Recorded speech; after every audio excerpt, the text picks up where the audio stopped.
Готово е. Деца, сега ще ви разкажем приказката за жълтата шапчица. Чук, чук, чук! Жълтата шапчица е тук! Ле.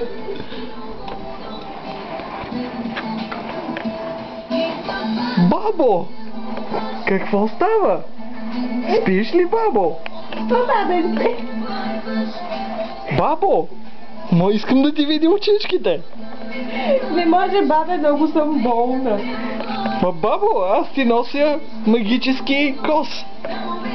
Остави го на шкафчета и си тръгва. Бабо, аз те обичам! И аз те обичам, когато те няма.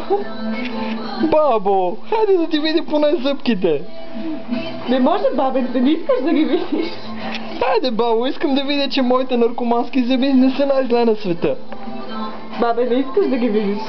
Бабо, нека ти видя зъбките, казала жълтата шапчица досадно. Не може, бабенце, по-големи са, отколкото си мислиш. Бабо, нека да ти видя циците. Бабо, циците ми са като ушите на кокер шпаньол. Бабо, аз обичам кокер шпаньоли. Покажи ми едната поне. Баба, и са космати като на кокер шпаньол. Бабо, толкова си акана. А къде съм, бабе, няма кой да ми смени памперс. Аз ще ти смена памперса. Смени ми го, бабе. Бабо, но ти май си вълка. Не, бабе, аз съм се завила, защото съм болна. Покажи си очите, кучко.